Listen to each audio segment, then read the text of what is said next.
Haemoglobin और myoglobin जो होता है दो फॉर्म में पाया जाता है। एक होता है डीऑक्सी फॉर्म, दूसरा होता है oxy form. Deoxy form means होता है कि हीमोग्लोबिन या मायोग्लोबिन में जब ऑक्सीजन मालिक्यूल बाइंड न हो तो उस फॉर्म को बोलते हैं डीऑक्सी फॉर्म, और जब ऑक्सीजन बाइंड हो जाता है, कैरी करता है मायोग्लोबिन या हीमोग्लोबिन, तो उसको बोलते हैं ऑक्सी फॉर्म बोला जाता है। तो हीमोग्लोबिन या मायोग्लोबिन जब डीऑक्सी फॉर्म में होते हैं तो आयरन सेकंड पाया जाता है, और आयरन सेकंड में जो होता है इलेक्ट्रॉनिक कन्फिग्रेशन देखा जाएगा तो यहाँ पे 3d6 होता है। और ये जो डीऑक्सी फॉर्म में जो होते हैं हाई स्पिन होते हैं, मतलब जो डी ऑर्बिटल की स्प्लिटिंग होती है T2G और EG ऑर्बिटल में, तो जो इसका एनर्जी गैप होता है, ये एनर्जी गैप होता है वो हाई स्पिन में कम होता है। तो EG इलेक्ट्रॉन जो होते हैं T2G से EG में इजीली जंप कर जाते हैं। तो अगर हम 3d6 का इलेक्ट्रॉनिक कन्फिग्रेशन देखें तो T2G में 4 इलेक्ट्रॉन आएंगे और EG में हमारे 2 इलेक्ट्रॉन आएंगे। हम लोग 1 बाई 1 करके देखते हैं। और यहाँ पे चूंकि यहाँ पे अनपेयर्ड इलेक्ट्रॉन पाए जा रहे हैं, 1 2 3 और 4 अनपेयर्ड इलेक्ट्रॉन पाए जा रहे हैं, इसलिए इनका नेचर जो होता है वो पैरामैग्नेटिक होता है। नेक्स्ट पॉइंट है ESR। ESR का पूरा नाम होता है इलेक्ट्रॉन स्पिन रेजोनेंस। तो ये जो डीऑक्सी फॉर्म होते हैं हीमोग्लोबिन या मायोग्लोबिन के, वो ESR एक्टिव होता है। ESR यूज क्यों किया जाता है? ESR use to know the unpaired electron in a molecule. किसी भी मालिक्यूल में वो मैग्नेटिकली एक्टिव है कि इनएक्टिव है, मीन्स तो इसका पता लगाने के लिए हम लोग ESR करते हैं। अगर मालिक्यूल के अंदर अनपेयर्ड इलेक्ट्रॉन पाए जाएंगे या फिर वो पैरामैग्नेटिक नेचर का है तो वो जो होगा ESR एक्टिव होगा। अगर वो डायमैग्नेटिक नेचर का होगा, उसमें अनपेयर्ड इलेक्ट्रॉनों की संख्या 0 होगी, तो वो जो हो जाएगा ESR इनएक्टिव हो जाएगा। नेक्स्ट डीऑक्सी फॉर्म का जो कोऑर्डिनेशन नंबर होता है वो 5 होता है या 5 होता है, और ये जो होते हैं वो हाई स्पिन कॉम्प्लेक्स होते हैं। ये तो हमने बात की डीऑक्सी फॉर्म ऑफ मायोग्लोबिन और हीमोग्लोबिन की। अब हम बात करते हैं oxy form of myoglobin and haemoglobin. Oxy form मतलब जब ऑक्सीजन मालिक्यूल हीमोग्लोबिन और मायोग्लोबिन से बाइंड हो जाता है तब क्या क्या चेंजेस आते हैं डीऑक्सी फॉर्म में, या हीमोग्लोबिन या मायोग्लोबिन में क्या क्या चेंजेस आते हैं। तो जब भी ऑक्सीजन बाइंड होता है तो याद रखेंगे कभी भी ऑक्सीडेशन स्टेट नहीं चेंज होता है। देखेंगे डीऑक्सी फॉर्म हो या ऑक्सी फॉर्म में, दोनों में जो होता है वो आयरन सेकेंड स्टेट में ही पाए जाते हैं, और इलेक्ट्रॉनिक कन्फिग्रेशन जो होता है वो D6 होता है। बस इसका स्पिन चेंज हो जाता है।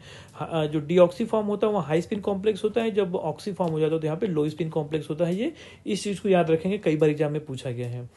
तो अगर डी ऑर्बिटल T3D6 को अगर 2 ऑर्बिटल में तोड़ा जाएगा तो लो स्पिन में क्या होता है, ये T2G और EG का एनर्जी गैप जो होता है वो बहुत ज़्यादा होता है, इसलिए इलेक्ट्रॉन जो होता है इजीली जंप नहीं कर पाते हैं। तो सारे के सारे इलेक्ट्रॉन जो होते हैं लो एनर्जी में भर दिए जाते हैं, हाई एनर्जी में कभी वो जंप नहीं करते। हाई एनर्जी में जंप तभी करेंगे जब लो एनर्जी ऑर्बिटल जो कम्प्लीटली फिल्ड हो जाएगा।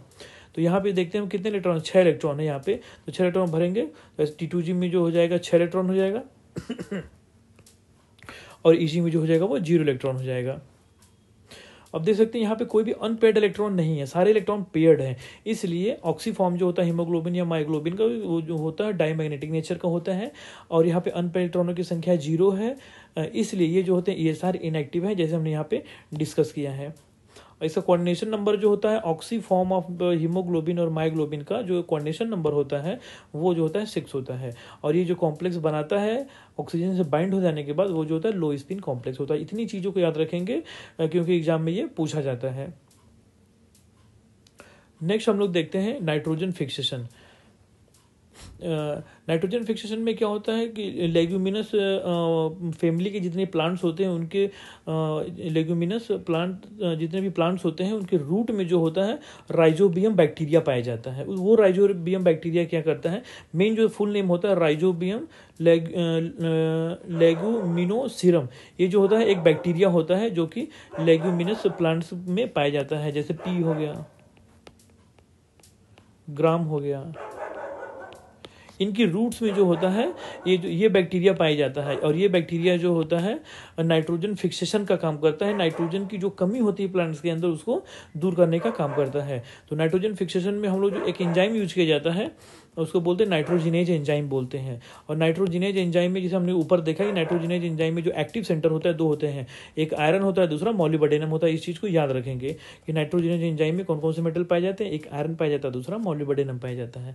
तो ये नाइट्रोजन फिक्सेशन का एटमॉस्फेयर से क्या करते हैं, नाइट्रोजन ले लेते हैं, 8 हाइड्रोजन 8 इलेक्ट्रॉन और 16 ATP का इस्तेमाल होता है, और वह जो होता है नाइट्रोजन जो होता है अमोनिया में चेंज हो जाता है। तो तो नाइट्रोजन के यहाँ पे ऑक्सीडेशन स्टेट 0 है, यहाँ पे जो होता है -3 होता है। तो यहाँ से देख सकते घट रहा है, मतलब रिडक्शन हो रहा है यहाँ पे है, यहाँ पे इसके नाइट्रोजन का अमोनिया से रिडक्शन हो रहा है। तो इस प्रकार से जो होता है अमोनिया जो होता है इजीली नाइट्रोजन जो है अमोनिया में चेंज हो जाता है बाय द नाइट्रोजिनेज एंजाइम, और अमोनिया जो होता है सॉइल के अंदर डिजॉल्व हो जाता है और नाइट्रोजन की जो कमी होती है, डेफिशिएंसी होती है, उसको पूरा कर देता है। तो इस प्रकार से जो होता है, और ये रिएक्शन एग्जाम में पूछा जाता है। एक बार एग्जाम में पूछा गया था, नेट के एग्जाम में पूछा गया था कि जो नाइट्रोजन फिक्सेशन होता है उसमें कितने प्रोटॉन यूज किए जाते हैं। तो याद रखेंगे यहाँ पे जो होता है 8 प्रोटॉन यूज किए जाते हैं या 8 इलेक्ट्रॉन यूज किए जाते हैं, दोनों में से कोई एक पूछा गया था, प्रोटॉन या इलेक्ट्रॉन उसमें पूछा गया था। और याद रखेंगे 16 ATP यूज किए जाते हैं for the conversion of 1 molecule of nitrogen into 2 molecule of ammonia. Next हम लोग देखते हैं फोटोसिंथेसिस। फोटोसिंथेसिस जो होता है ग्रीन प्लांट्स में पाए जाते हैं या ग्रीन एल्गी में पाए जाते हैं। इसमें फोटोसिंथेसिस में मेनली ये होता है कि कार्बन डाइऑक्साइड मॉलिक्यूल H2O के मॉलिक्यूल से कंबाइन होता है सनलाइट और क्लोरोफिल की उपस्थिति में, तो वहाँ पे जो ग्लूकोज और oxygen as a by product निकलता है। तो ग्लूकोज का इस्तेमाल जो होता है प्लांट या एल्गी जो या फिर कुछ बैक्टीरिया भी, जिसमें बैक्टीरिया होते हैं जिसमें फोटोसिंथेसिस पाया जाता है, उसका इस्तेमाल कर लेते हैं और ऑक्सीजन को जो होता है बाहर निकाल देते हैं, जिसका इस्तेमाल जो होता है लिविंग थिंग्स जो ह्यूमन बींग्स करते हैं, एनिमल्स उसका रेस्पिरेशन में यूज करते हैं। तो यहाँ पे हम लोग देख सकते हैं कि कार्बन डाइऑक्साइड ग्लूकोज में चेंज होता है और ऑक्सीजन जो होता है वो ऑक्सीजन में H2O से ऑक्सीजन बनता है। तो यहाँ पे मेनली जो होता है reduction of carbon dioxide to glucose, यहाँ पे कार्बन डाइऑक्साइड का ग्लूकोज में रिडक्शन हो रहा है और ये जो होता है डार्क रिएक्शन में होता है। एक्चुअली फोटोसिंथेसिस में जो होता है 2 प्रकार के रिएक्शन होते हैं, एक लाइट रिएक्शन होता है, दूसरा डार्क रिएक्शन होता है। तो डार्क रिएक्शन में जो होता है कार्बन डाइऑक्साइड का रिडक्शन जो होता है ग्लूकोज में होता है। लाइट रिएक्शन में जो होता है H2O का ऑक्सीडेशन होता है ऑक्सीजन में। इस चीज़ को याद रखेंगे कि फोटोसिंथेसिस में 2 प्रकार के रिएक्शन होते हैं एक होता है लाइट रिएक्शन, दूसरा होता है डार्क रिएक्शन। डार्क रिएक्शन में जो होता है कार्बन डाइऑक्साइड ग्लूकोज में चेंज होता है या रिड्यूस होता है, और लाइट रिएक्शन में ऑक्सीजन जो होता है वो H2O जो होता है वाटर जो होता है ऑक्सीजन में चेंज होता है थ्रू ऑक्सीडेशन। और फोटोसिंथेसिस जो होता है एक एंडोथर्मिक रिएक्शन होता है, मीन्स हीट हमको देना पड़ता है, इसलिए यहाँ पे हम लोग हीट यूज करते हैं आउटसाइड से इन फोटोसिंथेसिस, इसीलिए ये जो होता है एंडोथर्मिक प्रोसेस होता है। और लाइट रिएक्शन में ही हम लोग एक मैग्नीज कॉम्प्लेक्स यूज करते हैं Mn4O4 जो कि हेल्प करता है फोटोलिसिस ऑफ वाटर में लाइट रिएक्शन में। तो कभी कभी एग्जाम में ये भी पूछा जाता है कि फोटोलिसिस ऑफ वाटर में किस मेटल का यूज किया जाता है। तो याद रखेंगे मैग्नीज जो होता है मेटल या धातु इस्तेमाल किया जाता है। तो ये तो बात हो गई फोटोसिंथेसिस की। अब देखते हैं फोटोसिंथेसिस में कितने पार्ट्स होते हैं। जो फोटोसिंथेसिस होता है उसके 2 पार्ट्स होते हैं, PS सेकेंड जिसको बोलते हैं फोटोसिस्टम सेकेंड, और PS1 या फोटोसिस्टम 1 बोला जाता है।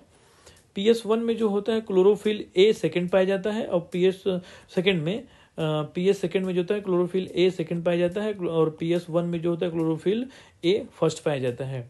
तो PS सेकेंड में जो होता है जो लाइट जो एब्जॉर्ब होती है क्लोरोफिल के द्वारा, तो वो जो होती है 680 नैनोमीटर वेवलेंथ की लाइट जो होती है एब्जॉर्ब होती है, और जो PS फर्स्ट में जो होता है 700 नैनोमीटर की लाइट का वेवलेंथ की लाइट का को एब्जॉर्ब करता है PS1 सिस्टम जो होता है। तो यहाँ पे हमने देखा कि फोटोसिंथेसिस में जो होता है 2 फोटो सिस्टम्स यूज किए जाते हैं, फोटो सिस्टम सेकेंड और photo system 1। Photo system second जो होता है जो लाइट जो एब्जॉर्ब होती है वो 680 नैनोमीटर की एब्जॉर्ब होती है, और PS1 में जो होता है 700 नैनोमीटर की लाइट जो होती है वो एब्जॉर्ब होती है। इस चीज़ को याद रखें। कभी कभी एग्जाम में ये भी पूछा जाता है कि PS सेकेंड में जो होती है जो लाइट एब्जॉर्ब होती है कितनी किस वेवलेंथ की एब्जॉर्ब होती है। याद रखेंगे ये जो लाइट होती है वो 680 नैनोमीटर की होती है, और PS1 में जो होती है वो 700 नैनोमीटर की लाइट जो होती है एब्जॉर्ब होती है। नेक्स्ट हम लोग देखते हैं light reaction and dark reaction. Light reaction में जो होता है मेनली लाइट रिएक्शन में इसका रिडक्शन होगा, लाइट रिएक्शन में जो होता है इसका ऑक्सीडेशन होगा। H2O जो होगा ऑक्सीजन में ऑक्सीडाइज हो जाएगा, क्योंकि यहाँ पे जो होता है ऑक्सीडेशन स्टेट -2 होता है और यहाँ पे 0 होता है। तो ये जो होता है -2 से 0 में जा रहा है, मतलब ऑक्सीडेशन स्टेट बन रहा है, मतलब ये ऑक्सीडाइज हो रहा है। तो लाइट रिएक्शन में जो होता है वो ऑक्सीडेशन होता है, डार्क रिएक्शन में जो होता है वो रिडक्शन होता है। इस चीज़ को याद रखेंगे। तो पीएच2 में जो होता है 2 वाटर मॉलिक्यूल मैग्नीज कॉम्प्लेक्स की प्रेजेंस में ऑक्सीजन में चेंज हो जाते हैं, 2 हाइड्रोजन निकलता है, 4 इलेक्ट्रॉन निकलते हैं। और ये जो होता है 6 टाइम रिएक्शन ये होता है, इसलिए 6 से मल्टीप्लाई कर देंगे इसमें। और यहाँ पे जो होता है एक कोएंजाइम यूज करते हैं, NADPH यूज किया जाता है, जो कि हाइड्रोजन एक्सेप्टर होता है, हाइड्रोजन को एक्सेप्ट करके NADPH बना लेता है। और यह जो होता है फर्दर यूज किया जाता है डार्क रिएक्शन में। इस चीज़ याद रखेंगे, जो NADPH बनता है वो किस रिएक्शन में, वो लाइट रिएक्शन में बन के डार्क रिएक्शन में यूज किया जाता है। तो डार्क रिएक्शन में ये होता है कि ये प्रकार का रिड्यूसिंग एजेंट होता है जो कि प्रिपेयर होता है लाइट रिएक्शन में, क्योंकि जो फोटोलिसिस ऑफ H2O होता है तो वहाँ पे हाइड्रोजन निकलता है, इस हाइड्रोजन को एक्सेप्ट कर लेता है NADPH, जो कि एक कोएंजाइम है या रिड्यूसिंग एजेंट की तरफ वर्क करता है, ये कन्वर्ट हो जाएगा NADPH में, और इसी का फर्दर इस्तेमाल किया जाएगा डार्क रिएक्शन में। और ये जो होता है 12 हाइड्रोजन और कार्बन डाइऑक्साइड से रिएक्ट करके ग्लूकोज के मॉलिक्यूल को बनाता है और खुद कन्वर्ट हो जाता है, ऑक्सीडाइज हो जाता है, NADPH पॉजिटिव में चेंज हो जाता है। तो इस प्रकार हम लोग देख सकते हैं कि लाइट रिएक्शन में जो होता है ऑक्सीजन निकलता है और डार्क रिएक्शन में जो होता है ग्लूकोज बनता है। इस चीज को हम लोग याद रखेंगे।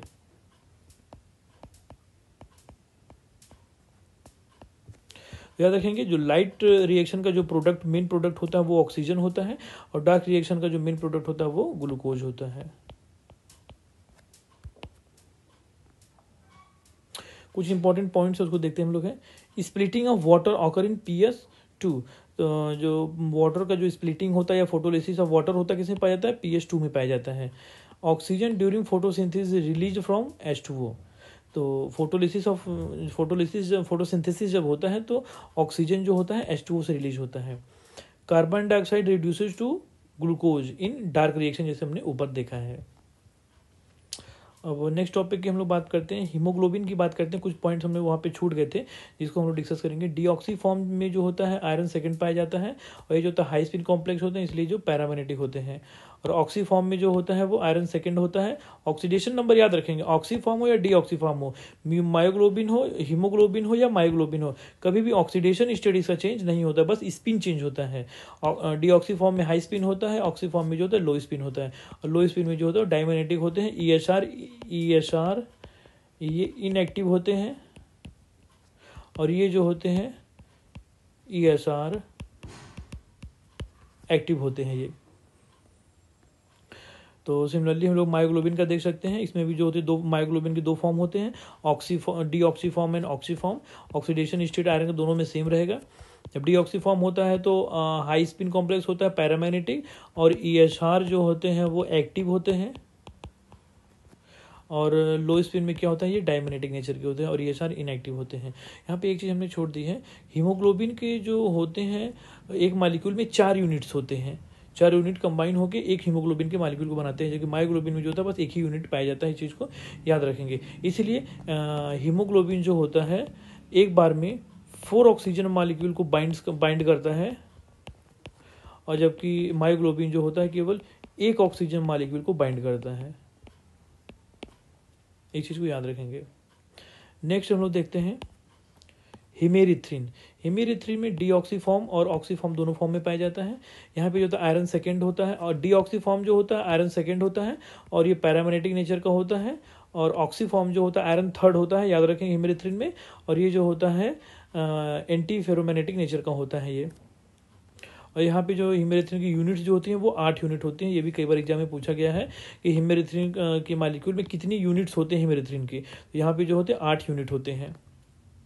दूसरा हम लोग देखते हैं हिमोसियानिन, जो कि आर्थ्रोपोड्स या फिर मेराइन एनिमल्स में या इंसेक्ट्स में पाए जाते हैं हिमोसियानिन। यहाँ पे जो होता है डीऑक्सी फॉर्म में जो होता है कापर फर्स्ट होता है, और ये डायमैग्नेटिक नेचर का होता है। और ऑक्सी फॉर्म में जो होता है कापर सेकंड पाया जाता है, और ये एंटी फेरोमैग्नेटिक नेचर का होता है। इस चीज़ को याद रखेंगे। हमने एक चीज़ जो मोनो कितनी यूनिट्स पाई जाती हैं इसका एक टेबल बनाया है, जो कि याद रखने में बहुत ईजी हो जाएगा। मायोग्लोबिन में जो होता है 1 यूनिट पाई जाती है मायोग्लोबिन की, और इसको मोनोमर बोलते हैं। हीमोग्लोबिन की 4 वो होता है, इसको टेट्रामर बोलते हैं। हिमेरिथ्रिन में जो होता है 8 होता है, ये ऑक्टोमर बोलते हैं। और हीमोसियानिन में जो होता है मोर देन 100 मॉलिक्यूल्स पाए जाते हैं हीमोसियानिन के। तो इस चीज़ को याद रखेंगे, कई बार एग्जाम में ये चीज़ें पूछी गई हैं। नेक्स्ट पॉइंट देखते हैं, haemoglobin bind oxygen at high pressure of oxygen in lung.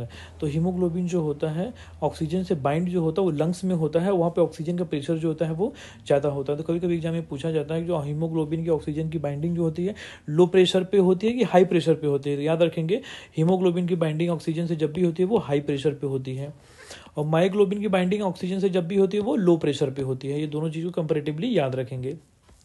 Haemoglobin shows sigmoidal curve whereas myoglobin shows hyperbolic curve. तो कभी कभी एग्जाम में भी पूछा जाता है कि हीमोग्लोबिन में जो कर्व मिलता है, कर्व बनाया जाएगा, सिग्मोइडल होता है हीमोग्लोबिन में, हाइपरबोलिक होता कर्व मिल जाता है मायोग्लोबिन में।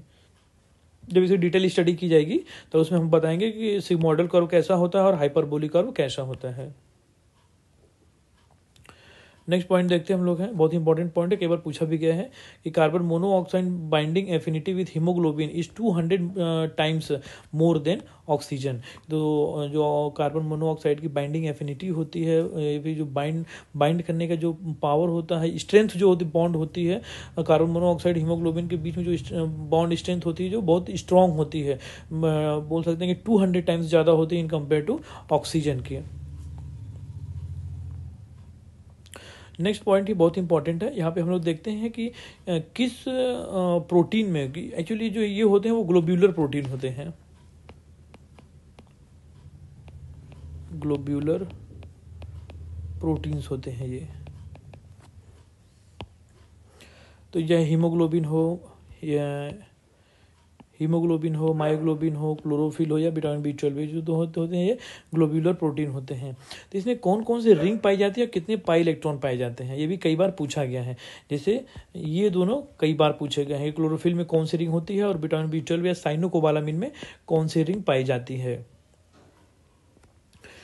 तो हीमोग्लोबिन में जो होता है पोरफायरिन रिंग पाया जाता है, मायोग्लोबिन में जो होता है और इसमें भी पोरफायरिन रिंग पाया जाता है, और पाई इलेक्ट्रॉन्स जो होते हैं वो 24 दोनों में होते हैं। और तीसरा जो होता है क्लोरोफिल में जो होता है वो कोरिन रिंग पाया जाता है। ऐसे पाई इलेक्ट्रॉन्स जो होते हैं 22 या 22 पाए जाते हैं। और विटामिन B12 या इसी का नाम होता है साइनोकोबालामिन, और इसमें जो रिंग पाई जाती है वो कोरिन रिंग पाई जाती है, और पाई इलेक्ट्रॉनों का जो नंबर होता है वो 12 होता है। तो इस चीज़ को याद रखेंगे, हीमोग्लोबिन, मायोग्लोबिन, क्लोरोफिल और विटामिन B12 में कौन कौन सी रिंग पाई जाती है। ये दोनों जो होते हैं बहुत ही इंपॉर्टेंट होते हैं। क्लोरोफिल में जो होता है क्लोरीन रिंग पाई जाती है, और विटामिन B12 में जो होता है कोरिन रिंग पाई जाती है। ये बहुत बार पूछा गया एग्जाम में है, इसलिए इस टेबल को अच्छे से याद रखेंगे।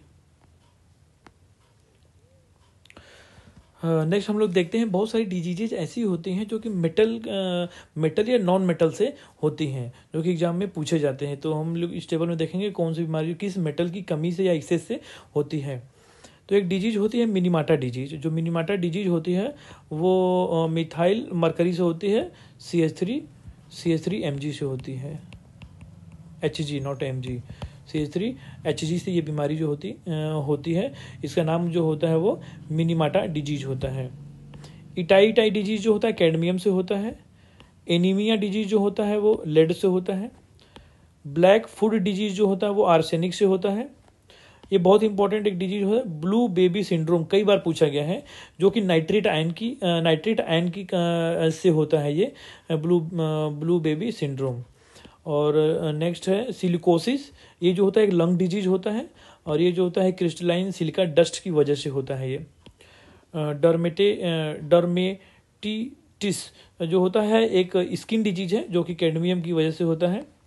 एक्यूट माइलॉइड ल्यूकीमिया जो होता है बेंजीन वेपर से होता है। ब्लैक लंग्स जो होता है वो कोल की वजह से होता है। पल्मोनरी सीडेरोसिस जो होता है वो आयरन की वजह से होता है। और लास्ट जो होता है प्लम्बिज्म जो होता है वो एक्यूट लेड पॉइजनिंग से होता है। तो ये सारी डिजीज जो कई बार एग्जाम में पूछे भी गए हैं, कोई भी एग्जाम हो, चाहे नेट का हो, गेट का हो, या फिर PGT हो, TGT हो, या फिर CUET का एग्जाम हो, कोई भी एग्जाम हो, एक दो पॉइंट्स यहाँ से मिल ही जाते हैं। तो इस चीज़ को पूरा अच्छे से याद रखेंगे कि कौन सी डिजीज जो होती है किस मेटल या नॉन मेटल की वजह से होती है। आज हम लोग इतना ही देखेंगे, बाकी रिमेनिंग पार्ट हम लोग नेक्स्ट लेक्चर में देखा जाएगा। Thank you.